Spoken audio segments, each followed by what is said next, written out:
All right, a little late to the party, but I got to make a video on this one because it is so cool. Massivex Player just came out by Native Instruments maybe a week ago, and they've got a whole bunch of new expansions to go along with this new release. And the way to get Massivex Player for free is just to download Complete Start. So I'll have a link in the description. Make sure you go there and check this out. It's free, you can't lose.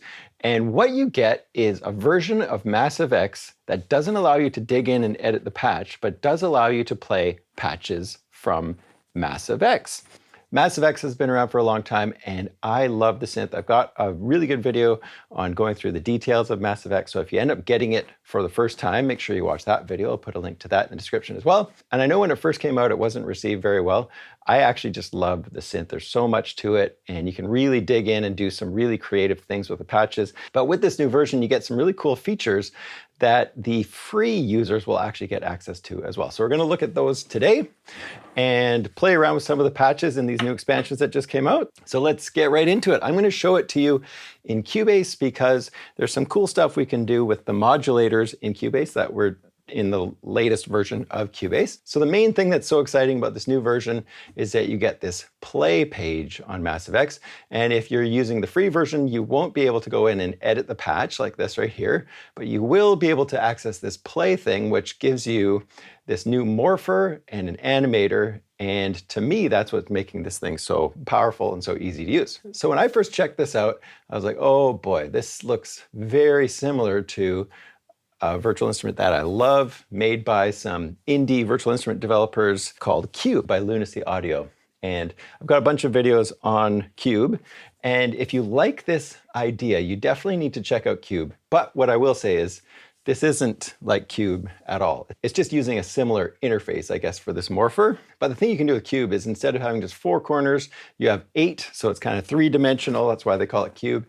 And with that one, you're actually morphing between sampled patches. Very, very cool virtual instrument. Make sure you check that one out. But now let's get back into what we can do with this one. So over on the left-hand side now, in this play page, you get a little browser built in. You can go to the full browser over here and look at, ambient atmospheres, which is one of the new expansions. But on this play page, this is where you're going to get this Morpher, which I think is super cool. The main thing I would love to see in this Morpher is the ability to make your own presets.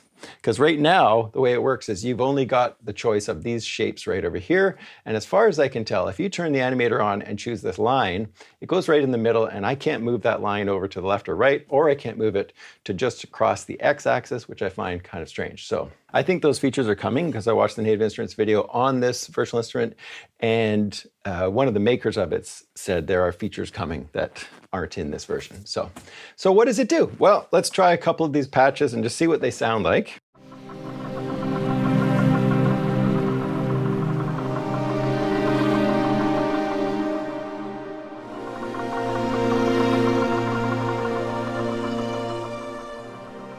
So the way this Morpher works in the middle of the play page is you have a bunch of macros that are set in the virtual instrument. And if you have the full version, then of course you can go change them right here. So these macros have always existed. But now what you can do is morph between different versions of the macros.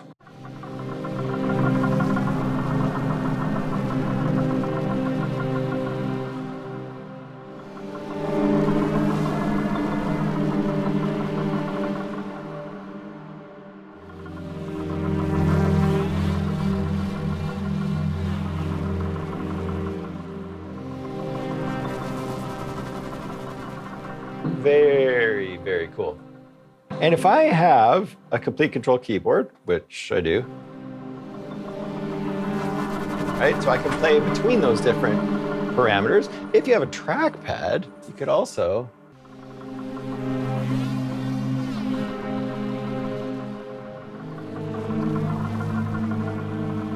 do that kind of thing. And if you're working in your DAW, then of course you could just record that and make sure automation is turned on. So turn on the W. And now when you play that back, you're going to get that little move. So you could then go in and draw in your own custom curves with your automation. And you can see that right there, I've actually got the Y-axis as well. So I could draw in my own little curve for the y-axis, and now we're going to jump over to the corner. Kind of swims over, and you could make that a straight line, of course, if you wanted to. So let's go to another patch. We're going to try this one out. And let's turn off the animator because I want to talk about these 4 corners before we get to the animator. And so the way these 4 corners work is you've got a preset of these macro positions that's made by the patch designer. If you play something and you decide, you know what, I want a bit more attack on this one. There we go. Oh, that's really cool. Now, all I have to do is hit the snapshot button, and this gets written to that corner. Now let's go to another corner.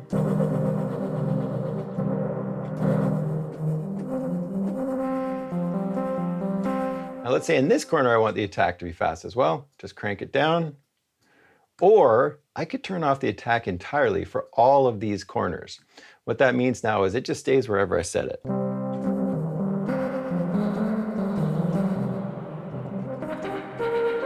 So that way I've got myself a patch that is kind of a little bit more percussive.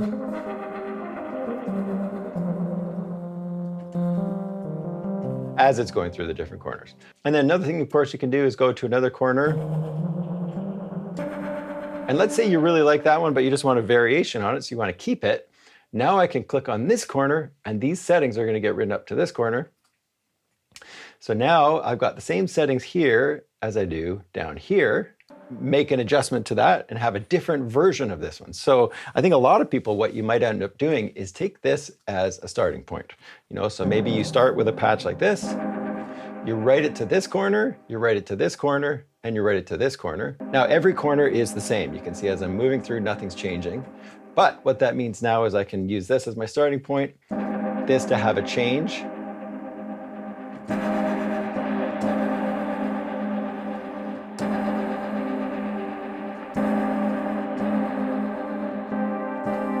Now, as I go between them, see what just happened? I didn't write it. That's kind of there's no undo. So let's redo that. It's mostly just this knob, actually. I'll change the filter. Okay, now I write it in the corner, and now I've got those 2 different settings. So a really quick way to go in and make different versions of a patch. You can even use it as just kind of a patch design thing where you're like playing around with something, you're not sure if you love it or not, try a different corner, copy it to a different corner, try some changes to it, save it, and then see which one you like best. So there's all sorts of different uses for these 4 corners and these 4 versions of a patch. The other thing I should mention is that there are dice in the corner. So if you play your patch, take it to another corner, hit the dice, it's going to play around with your macros and put it in some random position. And if you like it, you could toss it up here and come back down here and hit the dice again. Well, that's cool. Let's copy that one to that corner. So now we have 4 different versions that we've made just by rolling the dice.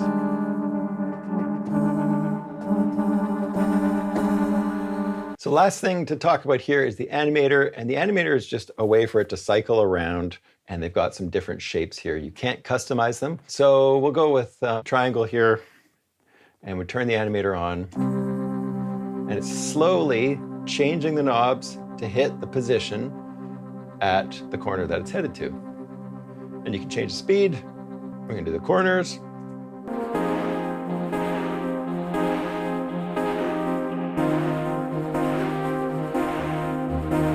So I'm going to play this into a beat. Let's go to sync this now. And so we're going to sync it to quarter notes. And then once you do that, you have to press play on your...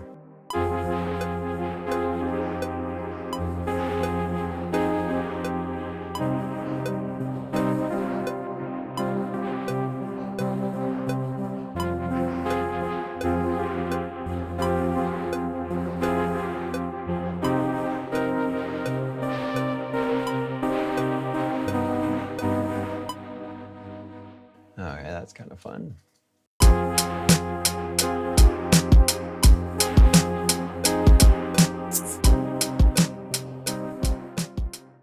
Okay, so let's try another patch out. Let's try this 140 bass and see what we got for patches.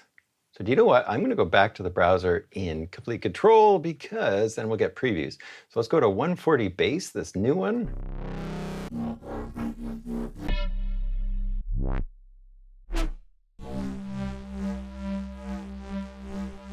This one might work. Let's try this one out.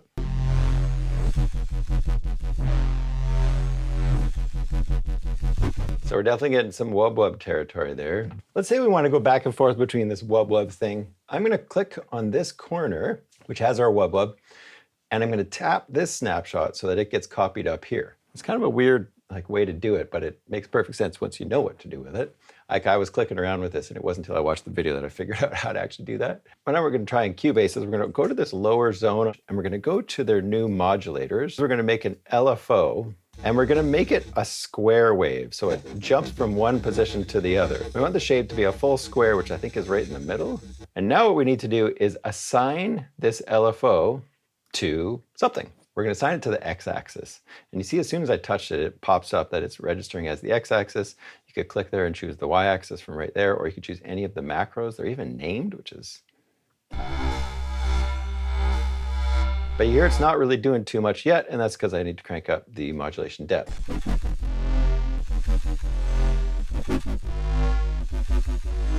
So that's a really quick way for me to get my own version of what the Animator is doing. So it's using Cubase's built-in modulators to control the x-axis right here. And we could do the same thing with the y-axis if we want. We could make another LFO and assign it to the y-axis and have it jump to a corner. And you can hear that it's going according to half notes right now. So let's try this out.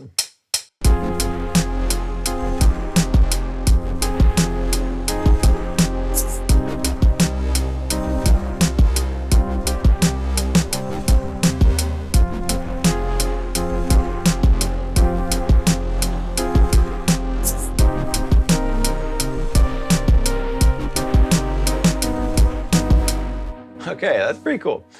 So let's leave that in there. We got our bass patch, doing some wubbing. And now we're just going to try maybe a pad. Let's go load up another one, see what they got for pad sounds. We're going to go to, there's another new one called Cinematic Soundscapes. I am just touching these for the first time, by the way.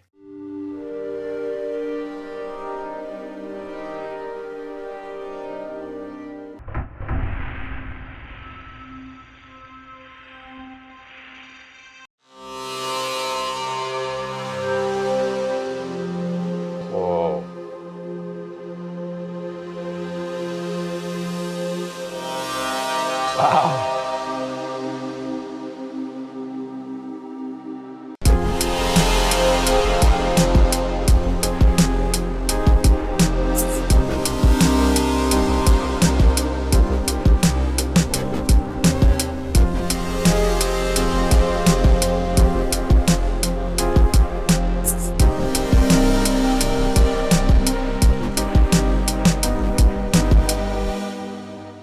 Nice. And then the last thing we're going to do is just look at some leads. It wouldn't be a Jeff video if I didn't end with some kind of altered scale in there. All right, so we got a fun little lead sound here from the Hyperpop leads called Vocal Flux, another new expansion. I'm just going to play it out. I've put the Animator on so that it's going around in a square. And I got to say, I'm pretty impressed with this new update to Massivex. I hope people give it a little bit more of a chance because I really think it's a powerful synthesizer. Make sure you go check out my other video. And thanks so much for watching, and I'll see you in the next video.